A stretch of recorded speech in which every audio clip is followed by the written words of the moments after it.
அனைத்திந்திய அண்ணா திராவிட முன்னேற்ற கழகத்தின் தலைமையிலான தமிழ்நாட்டின் தேசிய ஜனநாயக கூட்டணியின் சார்பில் மதுரையில் நடைபெறுகின்ற இந்த மாபெரும் பொதுக்கூட்டத்திற்கு வருகை தந்து இறுதியாக சிறப்புரை ஆற்ற இருக்கின்ற இந்தியாவை உலகளவிலே சக்தி வாய்ந்த நாடாக அழைத்து சென்ற இந்திய பிரதமர் மரியாதைக்குரிய மாண்புமிகு திரு நரேந்திர மோடிஜி அவர்களே, இன்னும் 2 மாதத்தில் தமிழ்நாட்டின் முதலமைச்சராக பதவியேற்க இருக்கின்ற முன்னாள் முதலமைச்சரும் நம் கூட்டணியின் தலைவருமாகிய மரியாதைக்குரிய திரு எடப்பாடி பழனிசாமி அவர்களே, மத்திய அமைச்சர் பெருமக்களே, நண்பர் நயினார் நாகேந்திரன் அவர்களே, நண்பர் டிடிவி தினகரன் அவர்களே, நண்பர் ஜி.கே. வாசன் அவர்களே, மேடையில் இருக்கின்ற அனைத்து கூட்டணி கட்சியின் தலைவர்களை வணங்கி இந்த கூட்டம் வெற்றி பெறக்கூடாது என்று ஸ்டாலின் அவர்களுடைய அரசு, திமுக அரசு எத்தனை சூழ்ச்சி செய்தாலும் நிச்சயமாக இந்த கூட்டம் வெற்றி பெற்று இருக்கிறது. எவ்வளோ தடைகளை கொடுத்தாலும் இங்கே வருகை தந்திருக்கின்ற லட்சோப லட்ச அனைத்து கட்சி கூட்டத்தின் தொண்டர்களே, தலைவர்களே, நிர்வாகிகளே, ஊடக நண்பர்களே, உங்கள் அனைவருக்கும் என்னுடைய பணிவான வணக்கங்கள். தமிழ்நாடு சமூக நீதியின் பிறப்பிடம். ஆம், தமிழ்நாடு சமூக நீதியின் பிறப்பிடம். ஆனால் கடந்த 5 ஆண்டு காலத்தில் இந்த திமுக அரசு சமூக நீதியை 100 அடி ஆழமான பள்ளத்தை தோண்டி அதில் முழுமையாக புதைத்து விட்டது.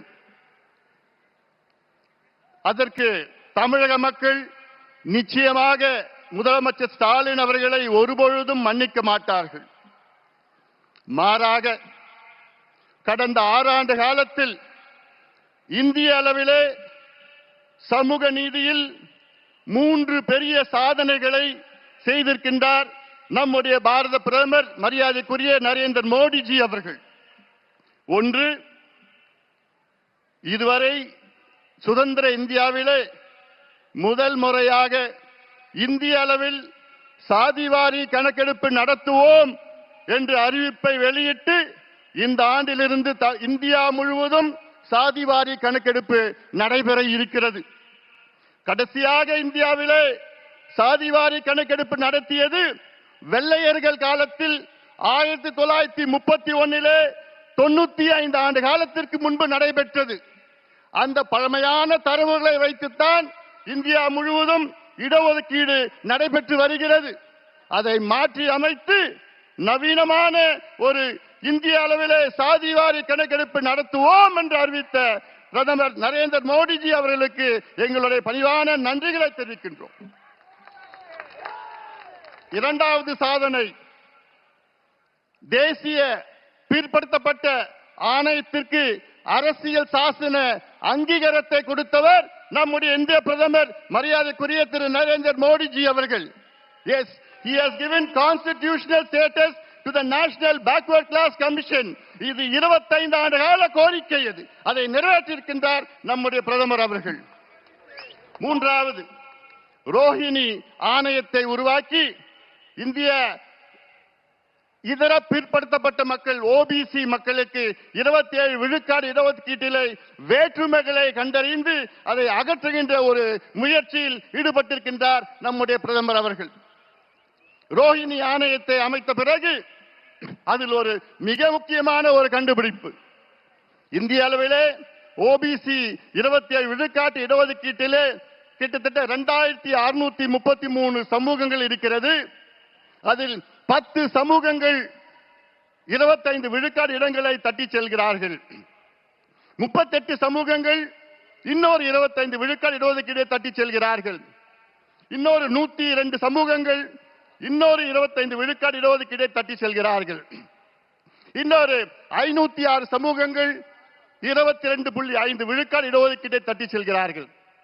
ஆக 2633 சமூகங்களில் 1977 சமூகங்கள் வெறும் 2.5 விழுக்காடு இடஒதுக்கீட்டை தான் பெறுகிறார்கள் என்று ஒரு உண்மையை கண்டுபிடித்தவர் நம்முடைய மாண்புமிகு பாரத பிரதமர் நரேந்திர மோடிஜி அவர்கள்.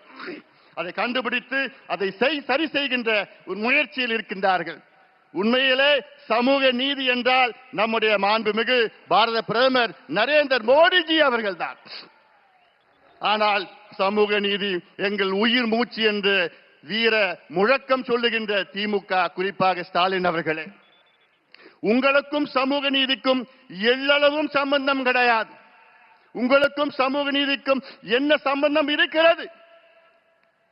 இன்னும் சொல்ல போனால் இந்தியாவிலே, சுதந்திர இந்தியாவிலே முதல் முறையாக ஒரு மாநிலத்தில் சாதிவாரி கணக்கெடுப்பு நடத்தி தரவுகளை வெளியிட்டு அதற்கு ஏற்ப சமூக திட்டங்களை வழங்கி இடஒதுக்கீடை உயர்த்தியது பிஜேபி ஆளுகின்ற மாநிலம் பீகார்.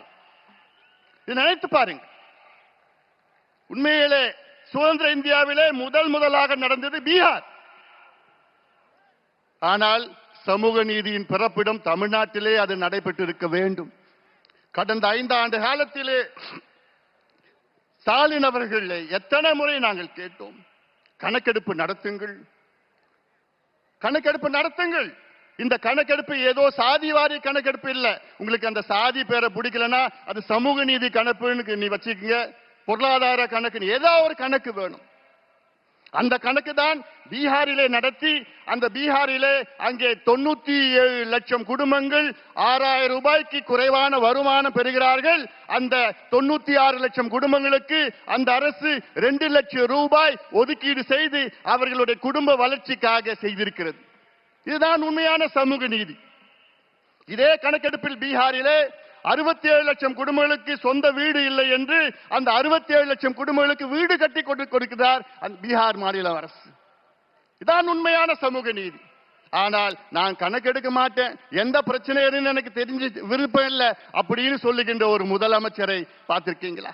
அதை விட மோசம், சட்டமன்றத்திற்குள் பொய் சொல்லுகின்ற ஒரு முதலமைச்சரை பார்த்திருக்கீங்களா? ஆம், தமிழ்நாட்டின் முதலமைச்சர் மு.க. ஸ்டாலின் அவர்கள் சட்டமன்றத்திற்குள்ளே எத்தனையோ முறை பொய் சொல்கிறார்கள். என்ன, எங்களுக்கு அதிகாரம் இல்லை என்று, கணக்கெடுப்பு நடத்துவதற்கு எங்களுக்கு அதிகாரம் இல்லை என்று. பிறகு எப்படி பீகார், தெலுங்கானா, ஆந்திரா, கர்நாடகா, ஒரிசா, ஜார்க்கண்ட் போன்ற மாநிலங்கள் எப்படி எடுத்தார்கள்? எந்த சட்டத்தின் கீழ் எடுத்தார்கள்?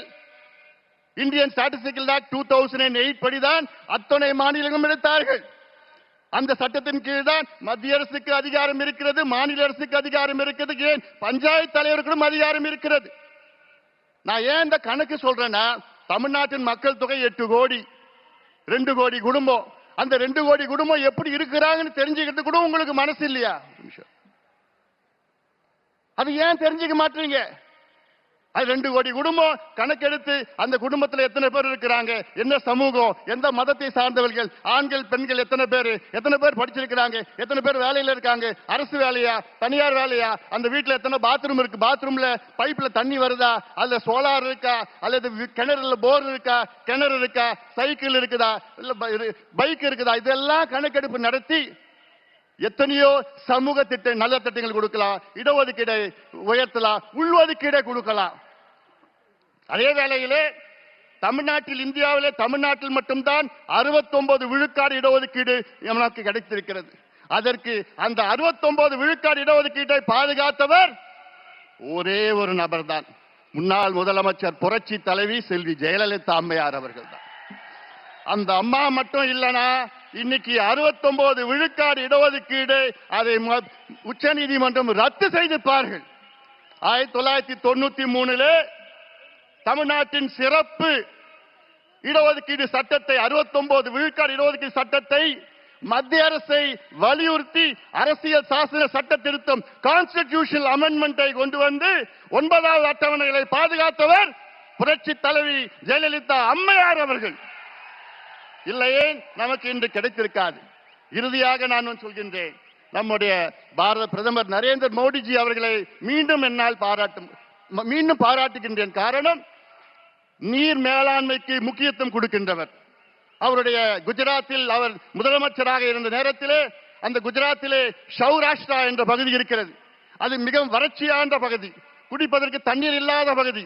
அந்த பகுதிக்கு அப்பொழுது ஒரு திட்டத்தை வகுத்து 12,000 கோடி ரூபாய் ஒதுக்கீடு செய்து அங்கே அந்த திட்டம் சௌராஷ்டிரா நர்மதா நீர் திட்டம் என்று அறிவித்து அந்த திட்டத்தை அந்த நீரை அந்த பகுதிக்கு கொண்டு சென்று இன்றைக்கு 11 மாவட்டங்கள் வளம் செழிக்க அந்த மாவட்டங்களை மாற்றி அமைச்சிருக்கின்றார் நம்முடைய நரேந்திர மோடிஜி அவர்கள். 10 லட்சம் ஏக்கர் அங்கே கூடுதலாக அங்கே விவசாயம் செய்து கொண்டிருக்கின்றார்கள் குஜராத்திலே. அப்படிப்பட்ட புரட்சி செய்திருக்கின்றார் நம்முடைய பாரத பிரதமர் நரேந்திர மோடிஜி அவர்கள். ஆனால் தமிழ்நாட்டிலே 60 ஆண்டு கால கோரிக்கை, உங்களுடைய கோரிக்கை, நம் கோரிக்கை, காவிரி குண்டார் திட்டத்தை நிறைவேற்றுங்கள் என்று. காவிரியிலே ஆண்டுதோறும் தண்ணீர் கடலுக்கு செல்கிறது. அது ஒரு 8 TMC நீரேற்று மூலமாக கொண்டு வந்து அந்த குண்டார் விருதுநகர் மாவட்டத்திலே குண்டாரில் இணைக்கின்ற திட்டம் தான் காவிரி குண்டார் திட்டம். அதிமுக ஆட்சி காலத்திலே 14,500 கோடி ரூபாய் அங்கே அறிவித்து அதற்கு அடிக்கல் நாட்டியவர் நம்முடைய முன்னாள் முதலமைச்சர், இன்னும் 2 மாதத்திலே முதலமைச்சராக வைக்கின்ற எடப்பாடி பழனிசாமி அவர்கள். ஆனால் அந்த திட்டத்தை கிடப்பிலே போட்டு விட்டார்கள். இது எவ்வளவு பெரிய துரோகம்! தென் மாவட்ட மக்களுக்கு இது மிகப்பெரிய துரோகமாக நான் பார்க்கின்றேன். இந்த திட்டத்தினால் கிட்டத்தட்ட கரூர், புதுக்கோட்டை, சிவகங்கை, ராமநாதபுரம், விருதுநகர் மாவட்டம் இதெல்லாம் 60 லட்சம் பேர் பயன்பெறுகின்ற இந்த திட்டம். 3 லட்சம் ஏக்கர் கூடுதலாக பாசனம் செய்கின்ற இந்த திட்டம். உங்க ஏரியெல்லாம் காவிரி தண்ணி வந்திருக்கும் இந்த திட்டம் நிறைவேற்றிருந்தா. ஆனா என்ன பண்ணிருக்காங்க தெரியுமா? வெறும் 8 கிலோமீட்டர் வாய்க்காலை வெட்டியிருக்காங்க. 8 கிலோமீட்டர், 262 கிலோமீட்டர், 262 கிலோமீட்டர், வெறும் 8 கிலோமீட்டர். வெக்கக்கேடியா, வெக்கக்கேடு. அந்த குண்டார் எங்க இருக்குதுன்னா நம்முடைய தமிழ்நாட்டின் நிதி அமைச்சர் நம்முடைய தங்கம் தென்னரசு அவர் தொகுதியில் இருக்கு, திருச்சூழியில் இருக்குது. அவர் தொகுதிக்கு கூட அந்த திட்டத்தை கொண்டு வர முடியல. இவங்களுக்கெல்லாம் நிர்வாக எதிர்க்கு. அதனால நான் கேட்கின்றேன், தமிழக மக்களே, ஆட்சி மாற்றத்தை கொண்டு வாருங்கள். மத்தியிலும் மாநிலம் இணக்கமான ஒரு சூழலை உருவாக்க வேண்டும். அதற்கு நம்முடைய எடப்பாடி பழனிசாமி அவர்கள் தமிழ்நாட்டின் முதலமைச்சராக நீங்கள் கொண்டு வர வேண்டும். வெற்றி பெற வேண்டும். எங்கள் கூட்டணிக்கு ஆதரவு கொடுங்கள் என்று சொல்லி இந்த கொடுங்கோல் திமுக ஆட்சி, மோசமான ஆட்சி, மக்கள் விரோத ஆட்சியை தூக்கி எறியுங்கள். எங்களுக்கு ஆதரவு கொடுங்கள், எங்கள் கூட்டணிக்கு ஆதரவு கொடுங்கள் என்று உங்களை அன்போடு கேட்டுக்கொண்டு நன்றியோடு அமர்கின்றேன். வணக்கம்.